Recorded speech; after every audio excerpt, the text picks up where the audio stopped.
Hello everyone, welcome to UGC Net Study IQ platform. Shimal this side, your paper 1 and paper 2 commerce faculty.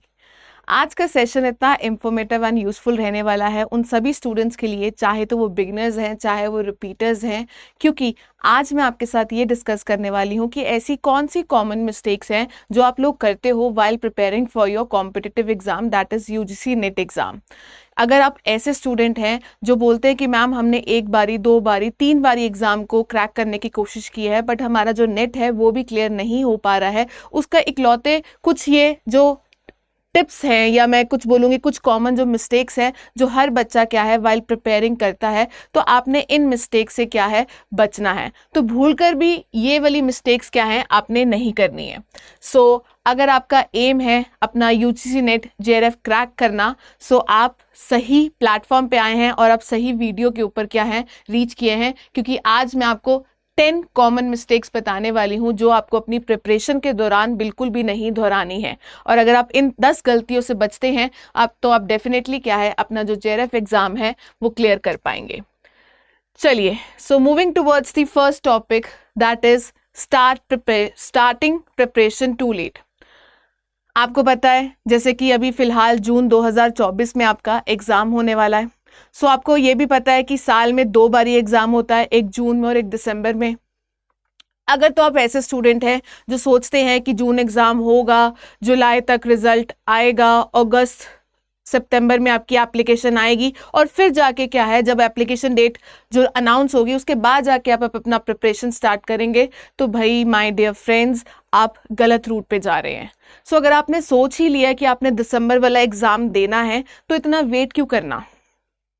आपके पास in total 6 month आते हैं, उन 6 month को maximum utilise करिए, strategy बनाइए, time table बनाइए ताकि आप उस मैक्सिमम समय का क्या है मैक्सिमम बेनिफिट उठा सके, राइट. सो या फिर मैं अगर बात करती हूँ, अगर आप बिगिनर्स हैं, आप अपनी मास्टर्स कर रहे हैं, सो वाई टू वेट कि आप अपनी मास्टर्स कंप्लीट करें और फिर यूजीसी नेट क्या है एग्जाम दें, क्योंकि मास्टर्स कंप्लीट करने के बाद रिजल्ट का वेट करने के बाद और फिर आप दोबारा से 6 महीने लगाएंगे अपनी प्रिपरेशन के लिए, तो आप अप्रॉक्सीमेटली 1 साल या 6 महीने अपना क्या करते हैं ड्रॉप आउट कर लेते हैं, ठीक है, जो आपको पढ़ाई करने में क्या है समय जाएगा. तो आपका वो जो समय है वो आप बचा सकते हैं अगर आप अपनी मास्टर्स के दौरान ही क्या है अपना यूजीसी नेट का तैयारी करते हैं, क्योंकि कुछ ऐसे टॉपिक्स होंगे जो आपके मास्टर्स में भी इंक्लूडेड होते हैं, क्योंकि आप you are already studying that topic. तो जब आप वो टॉपिक्स ऑलरेडी स्टडी कर रहे हैं तो डेफिनेटली आपको वो पढ़ने के लिए क्या है समय कम लगेगा. सो कभी भी अपनी जो प्रिपरेशन है वो एंड तक बचा के नहीं रखनी है कि हम बाद में स्टार्ट करेंगे, थोड़ा सा लीनियंट हो जाते हैं, तो ये क्या है आपकी सबसे बड़ी गलती आती है. दूसरी सबसे बड़ी गलती क्या आती है जब आप सिर्फ कॉन्सेप्ट्स या सिलेबस के ऊपर ही क्या है फोकस करते रहते हैं कि एनटीए का क्या सिलेबस है, यूनिट्स का क्या सिलेबस है, पेपर 1 एंड पेपर 2 का, और आपके जो प्रीवियस ईयर क्वेश्चंस हैं आप उनको एनालाइज ही नहीं करते हैं.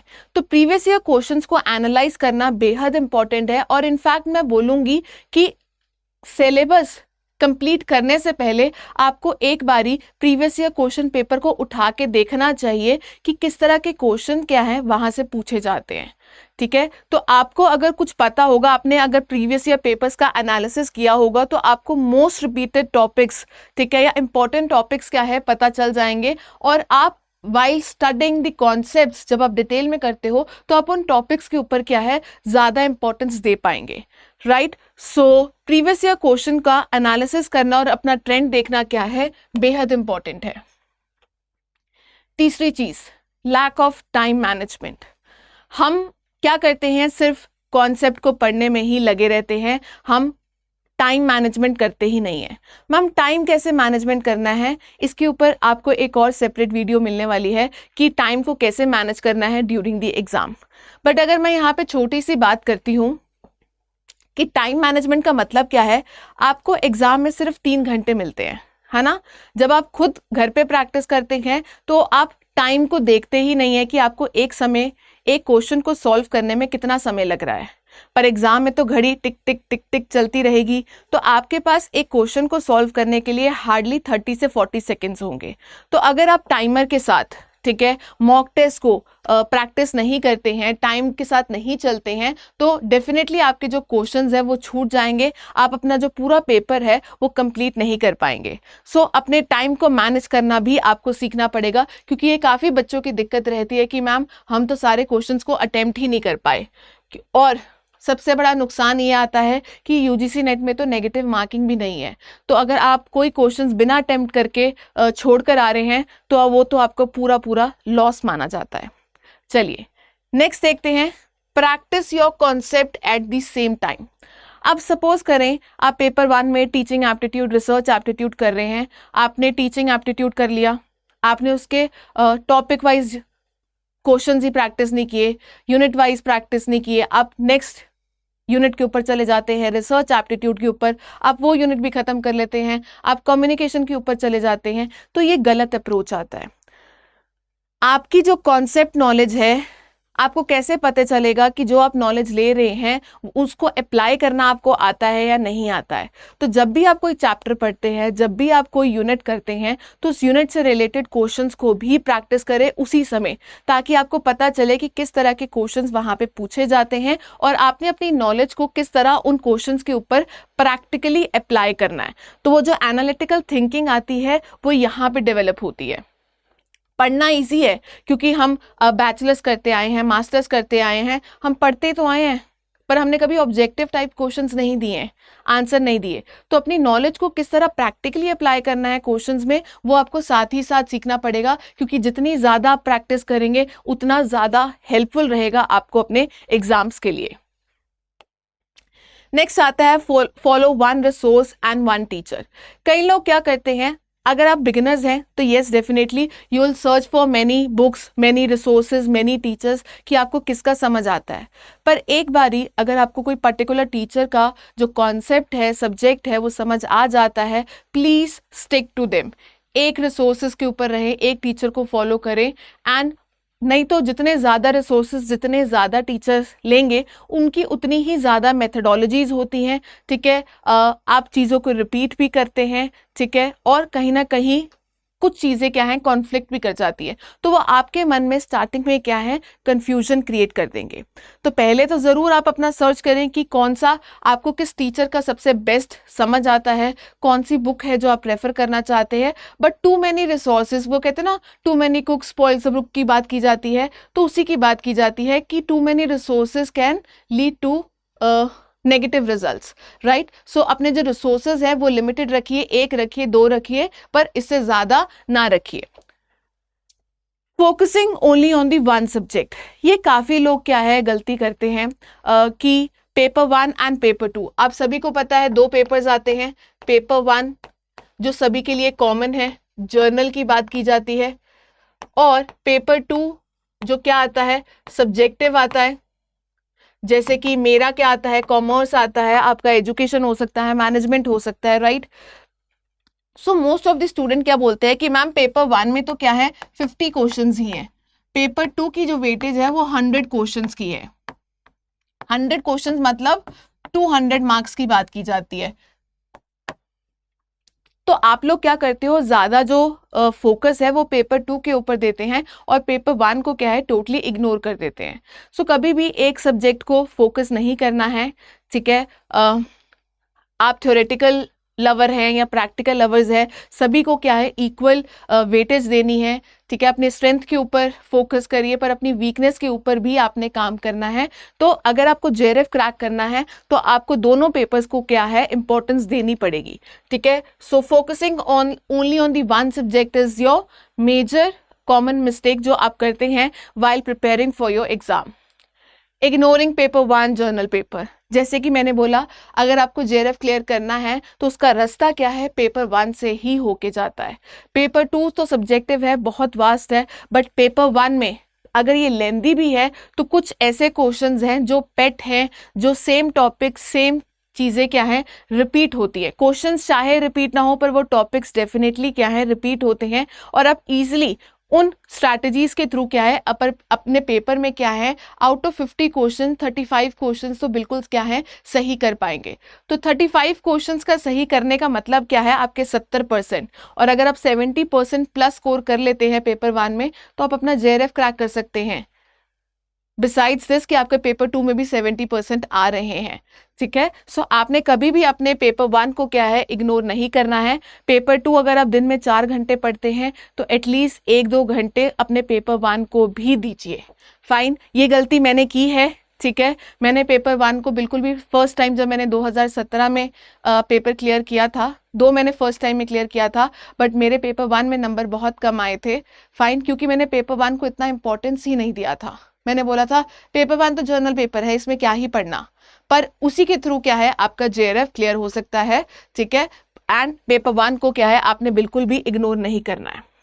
Overlooking the revision while doing the concepts, ये काफी बच्चे करते हैं। इनफैक्ट जो भी टॉपर्स हैं, अगर आप एयर रैंकिंग की बात करते हैं या नॉर्मली जिनकी परसेंटेज या परसेंटाइल अच्छी आती हैं, भाई रिवीजन, अगर आप ऐसे स्टूडेंट हैं जो बोलेंगे पहले तो मैं पूरा पेपर 1 कंप्लीट करूंगा उसके बाद रिवीजन करूंगा, या पहले मैं पूरा पेपर 2 कंप्लीट करूंगा उसके बाद रिवीजन करूंगा, you are doing the biggest mistake. Fine, क्योंकि जब तक आप पूरा सिलेबस कंप्लीट करते हैं और आप ऑलरेडी बिगिनर हैं, आप आधी से ज़्यादा चीज़ें तो क्या है भूल जाएंगे, आप रिटेन ही नहीं कर पाएंगे। तो जो मेन चीज़ रहती है कि जब भी आप कोई चैप्टर या कोई यूनिट करते हैं साथ ही साथ क्या है उसको रिवाइज करें।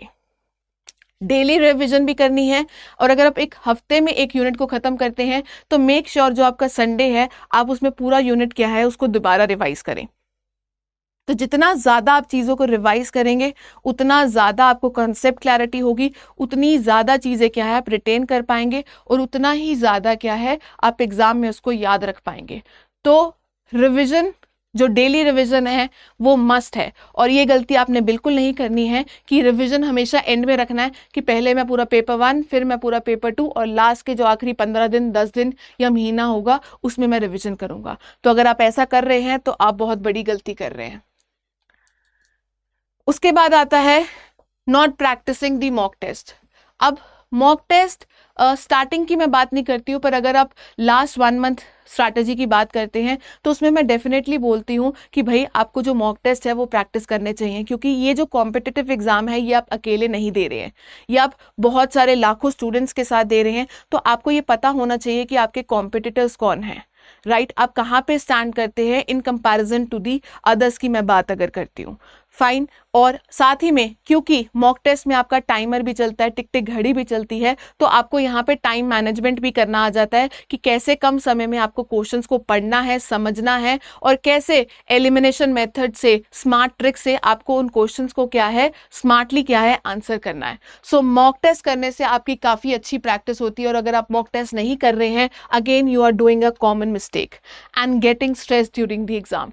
क्योंकि हम हमेशा ये गलतियां करते रहते हैं और हमारी ज़्यादा प्रैक्टिस नहीं होती है, तो हम प्रेशर ज़्यादा ले लेते हैं, स्ट्रेस ज़्यादा ले लेते हैं, और अगर हमें एग्ज़ाम में स्ट्रेस एंजाइटी ज़्यादा होती है तो कई बार हम सही चीज़ों को भी क्या है गलत कर जाते हैं, राइट। सो जब भी एग्ज़ाम देना है तो स्ट्रेस फ्री होके देना है। आई नो ये थोड़ा सा मुश्किल है, क्योंकि जब एग्जाम की बात आती है पेट में गुड़गुड़, बटरफ्लाइज, पैर कांपने लग जाते हैं, ये कॉमन चीज़ें हैं, ठीक है, ये ह्यूमन नेचर है। बट एग्जाम से पहले थोड़ा सा काम होके पॉजिटिव माइंडसेट से, अच्छा खाकर, अच्छी नींद लेकर अपनी एग्जाम देने जानी है, ठीक है। सो जितना ज़्यादा अपने आप को बोलेंगे yes I can do it, I will crack my exam, उतना ही ज़्यादा पॉजिटिव माइंड से क्या है आपका एग्जाम क्लियर होगा।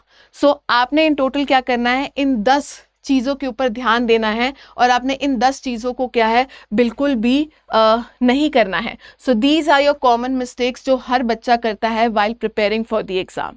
वीडियो अच्छी लगे तो लाइक ज़रूर करना, शेयर ज़रूर करना, एंड मुझे कमेंट करना कि ये टिप्स आपके लिए कितनी हेल्पफुल थी, राइट। सो शीमल दिस साइड, मेरी क्लासेस से रिलेटेड जितनी भी अपडेट्स हैं आपको मेरे टेलीग्राम चैनल पे मिल जाएगी। सिंपली इस बारकोड को स्कैन भी कर सकते हैं या सिंपली सर्च कर सकते हैं शीमल भागी के नाम से। Thank you for watching this video. Have a nice day.